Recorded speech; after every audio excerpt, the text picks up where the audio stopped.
origin in the French word bourget, which means a leather briefcase. Traditionally, the budget documents, or shall I say, the budget documents like the revenue receipt documents, the government spending/expenditure documents, and the finance minister's speech documents were all carried in a leather briefcase, a legacy passed on by the British. But now, India's finance minister, Mrs. Sitharaman, uses the Bhikata, which is the name of the Indian accounting books. But first, why do we even need a budget? For understanding that, we need to understand what is a budget. So what does a budget mean? Budget is just balancing your income and your expenses. So in the government's union budget, the government tries to make a right balance of government income and government expenditure. Since here it's government budget, therefore there will be government income and government spending.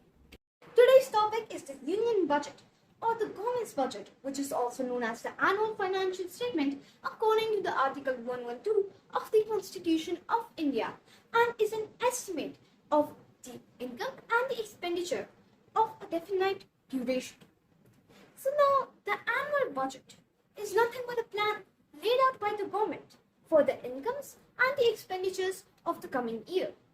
Now, laying out an annual budget proves to be beneficial for a country and helps it balance its own expenditures with the income that it's looking at for the year. Now, we discussed government income and expenditure in the earlier videos of the playlist Government Money. So I will post the link of the playlist Government Money in the description, and you can watch those detailed videos if you want to learn more about government income and spending. But I will give you a short recap on what we learned in each video. So there are three ways of government income: taxes, borrowing, and printing money. First, let's talk about taxes. Now, taxes are safe for the government, but they are unpopular because who would like to part their money and give it to the government? Borrowing is fine, but the government has to pay a certain interest rate on it. Now, printing money is also perfect for the government, but if the government prints too much money, then the country can set into a hyperinflation, as printing too much money will trigger an inflation, and if that inflation goes out for long, it will become a hyperinflation. So printing money is also not a good option. So now comes government spending. Now let's talk about government spending. Where does the government spend its money? So now the government spends money on different sectors such as education. You must have heard about the government schools in India. Well, that is an example of government spending on the education sector. Then there's healthcare. You must have heard about those government hospitals. Well, those government hospitals are built by the government. So the government staff and everything will be there only. So the government pays for those hospitals, and those hospitals, which are also known as government hospitals, are included in the healthcare sector of the government spending. Then there are a lot more like the defense sector, in which the government pays the armies for protecting India, etc., etc. So now it's not that the government will pay for a budget, pay for spending only in India, but as you know, I'm an Indian, so I talk about India more. But you can apply this to any country if you like. So the government spends on different sectors such as healthcare, education, welfare and pensions, defense, subsidies, etc. So now I hope that you're clear about government income and government spending, and for further details you can watch my separate videos on the same. So now, who makes the budget? Well, the budget is made through a consultative process which has the Ministry of Finance, the Niti Aayog, and the spending ministries as the participants. Now the question arises, does the budget belong to the current year? Well, now we all must know that by now we must know that the budget will comprise of 1 year or more. And now, what's your guess? Tell me what's your guess. If you think that the budget belongs to only the current year, then you're wrong. For the budget comprises of 3 years. And here I'm not talking about any normal year from January 1st to December 31st. Here, I'm talking about a financial year, which is different for most of the countries. Some countries prefer the same as a normal year from January 1st to December 31st. But a few countries, including India, prefer a different timetable for the financial year. Because in India, there's from April 1st to March 31st of the next year as the financial year of India. So here, now you can see a picture of a funnel. This funnel is actually representing the budget, and there are 3 years that are going into it. First is the last year. Now the last financial year has ended, so we know the information and everything that happened during the last financial year. So that's why the last financial year's actual budget will be going into the budget. So now why do we say the actual budget? Because at the time we presented the last year's financial budget, then that time it was a little before the financial year ended when the budget was made. So of course it will be different from what the actual budget data was. So now that the last financial year has ended, we will now know the actual data of last financial year. So here is the actual budget of last year. Now there are revised estimates of the present year. Revised estimates? Why that? Because not only is the present financial year given in this budget, it's also the future financial year. So last financial year, the present financial year was as the future financial year in the last financial year. Now you might get a little confused. But just if I say there's last year was 1, last financial year was year 1, present one is year 2, and future one is year 3. So in the year 1, we had set the future year, the future financial year's little estimates would be this to this. So those were the future estimates for the present year, which is now the present year. So there will be revised estimates for this year. So now you can see that there's the actual budget of last year, the revised estimates of this year, and now the future. They are just a small estimate of the future year also. Like they will make a base for the future year.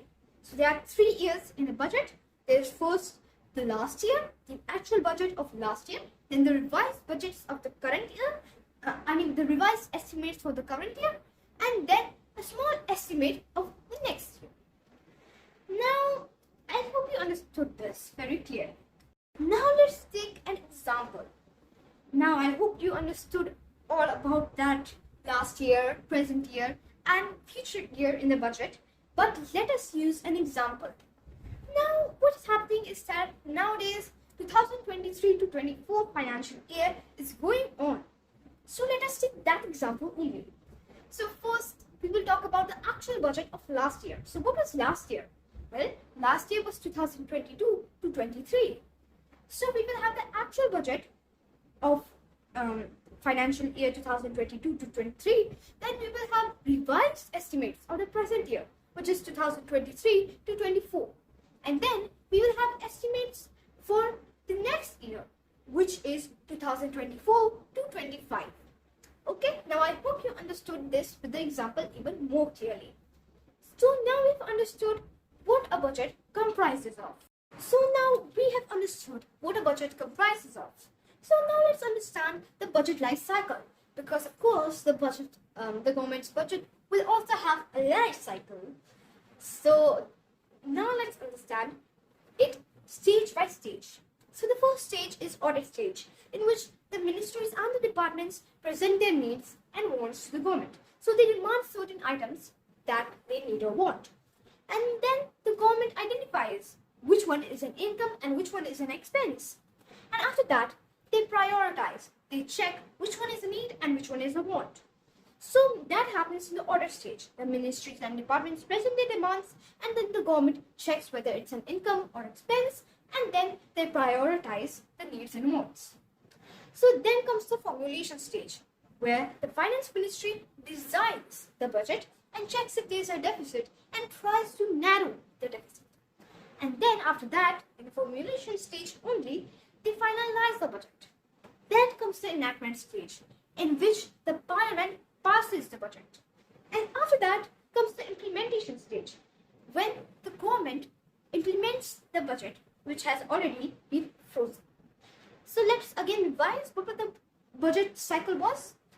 So first comes the audit stage, where the ministries present their demands and then the government checks the incomes and expenses, and then they prioritize the needs and wants.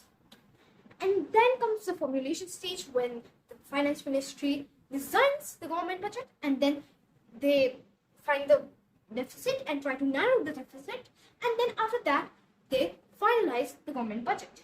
Then after that, in enactment stage, the parliament passes the budget proposal, and at last the budget is frozen. Then comes the implementation stage where the government implements the budget. Isn't that easy?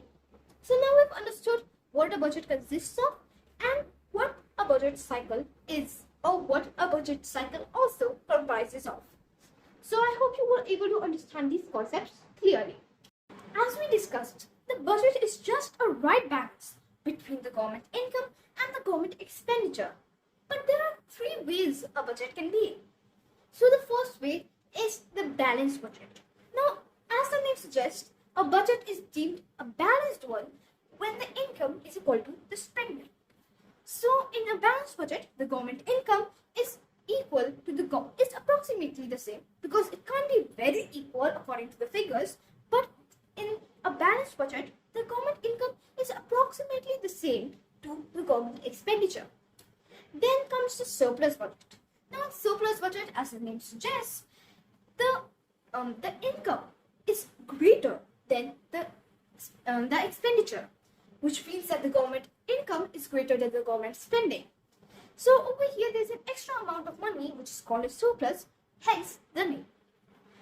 At last comes deficit budget. Now in deficit budget, as the name already suggested, the amount of income is less than the amount of spending. So we can see that there is a deficit or a shortage of money. Now, of course, if the gap is very high, then it is dangerous, because lots of deficit is not good for any country, because then it will cause the shortage of money. So now we've understood the three types of budget. Balanced budget is when the government income is equal to the government spending. The surplus budget is when the government income is greater than the government spending. And then the last is deficit budget, when the government income is less than the government spending. So now let's talk about different types of deficits.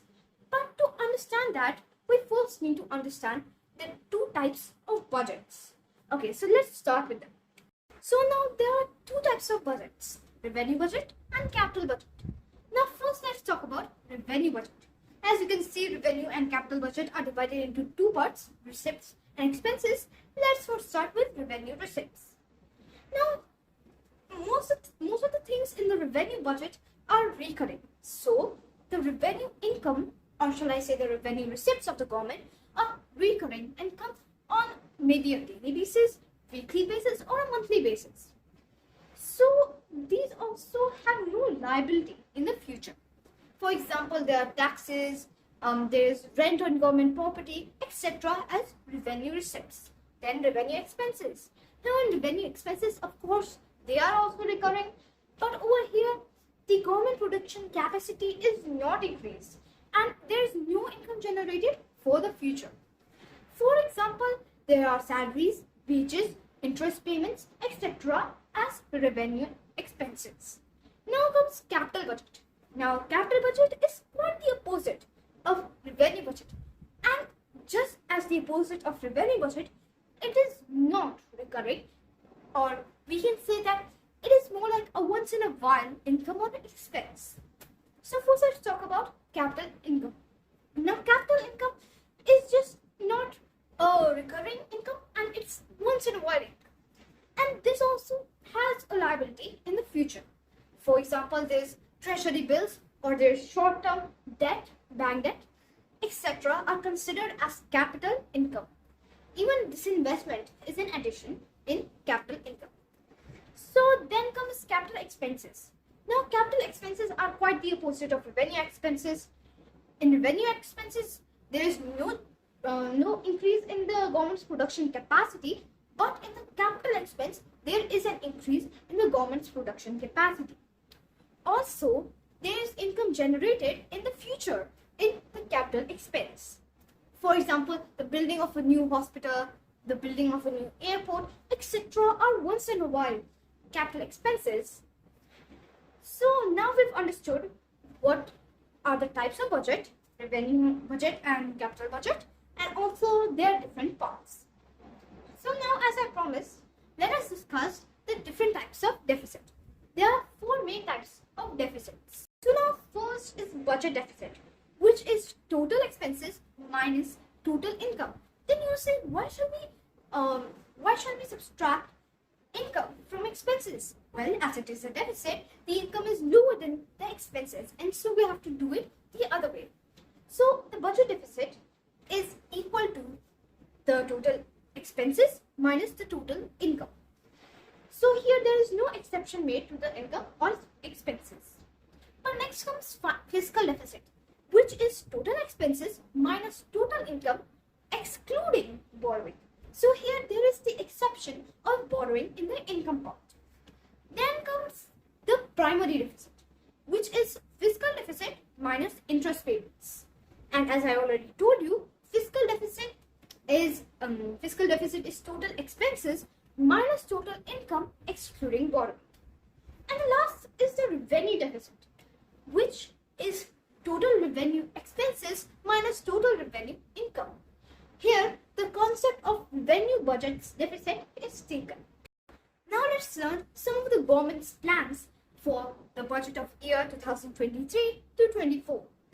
So now let's discuss the Government of India's plans for budget 2023 to 24. So now over here you can see how much money goes to the different sectors or different parts of the pie chart.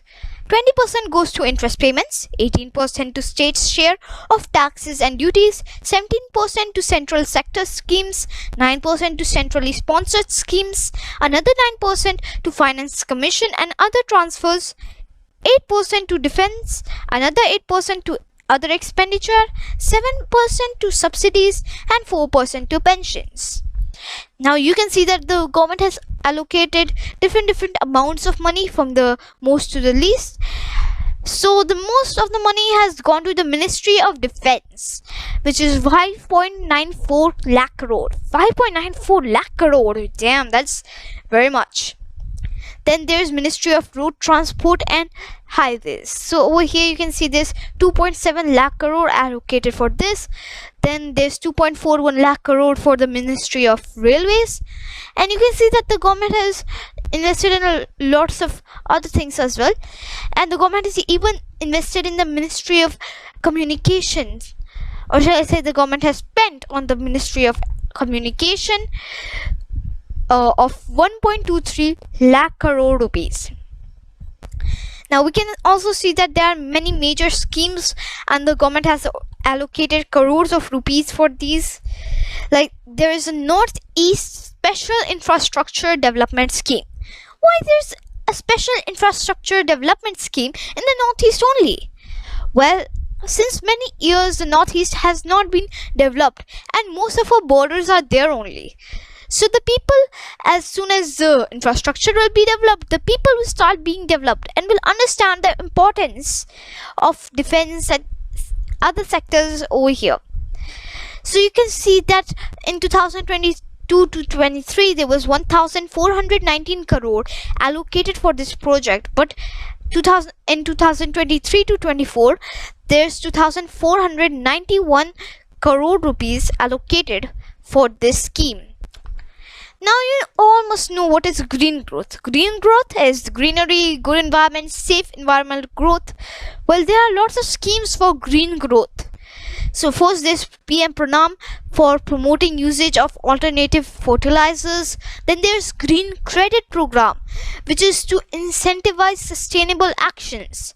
There's the Gobardhan scheme, which is to establish 500 new waste to wealth plants. Well, actually it must be waste to wealth plant, must be that government has created these plants to convert natural natural dung into fertilizers. So these new waste to wealth plants are 500 in number, so the government will establish 500 new waste to wealth plants in the country. Then there's Sustainable Ecosystem Development Scheme, which is to implement Amrit Dharohar for optimal usage of wetlands, and there's also some Mishti program for mangrove plantation along the coastline. There's also the new income tax slab. You can see that to 0 to 3 lakhs over here also, like simplified personal tax for the middle class, and the new income tax slab is the same, just it's also shown in the same way. So 0 to 3 lakhs is nil, or it's 0%. 3 to 6 lakhs is 5%. 6 to 9 lakhs is 10%. You know, there are different income tax slabs. And then there's 9 to 12 lakhs, 15%, 12 to 15 lakhs, 20%, and above 15 lakhs is 30%. So you can see that the rich will pay, or shall I say the wealthy will pay more than the less wealthy. You can see from 0 to 3 lakhs, the ones who earn 0 to 3 lakhs will have 0% or nil amount of money paid on them. So you can see that income limit for rebate of income tax increased from 5 lakh to 7 lakh rupees in the new regime. So you can see that there are many things going on for the budget 2023, how much money is going to be allocated, the budget allocations for ministry wise, and you can even pause the video to see the different things shown on this picture. You can read them all. You can also see how much money has been allocated to the major schemes like the Northeast Special Infrastructure Development Scheme and the Green Growth Schemes. You can also see how much change has come to the income tax slab by comparing it with the last year's income tax slab. You know, I have not shown it yet. You can check it yourself. And this is also a government site, My Government. So you can see that the ones who are earning more are paying more in the income tax, and the ones earning less are paying lesser in the income tax slabs. So I hope you understood what are the main things going to come in the budget 2023. A few fun facts from studious Mahira before she goes. Well, I'm gonna read these fun facts from here. So first, let's talk about fact 1. The first budget in the entire world was made in 1733 by Pro Philip of Britain. The fact 2 is the first Indian budget was made in 1860 by James Wilson, who was a Britisher, as India was a slave of the British at that time. The first independent Indian budget was created in 1947 by R.K. Sarmukham Shetty. And then the first constitutional independent Indian budget was created in 1950 by John Mathai, So, thank you for tuning into my channel, Mini Money Mastermind with Mahira.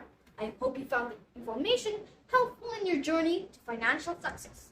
Don't forget to hit the like button and share my videos with your friends and your family, so that they also can benefit from my content. I appreciate your support and can't wait to continue bringing you more informative and actionable finance-related content. Until next time, happy money management. And do you know what's the quote of the day? Well, today I will again tell you 2 quotes. Well, the first quote is said by Steve Jobs. The only way to be good at something is to love what your job is. And the second quote is said by Walt Disney, which is, all your dreams can come true if you have the power to pursue them. So thanks again, and before I go, let me again remind you to like my video and subscribe my channel. Thanks, goodbye.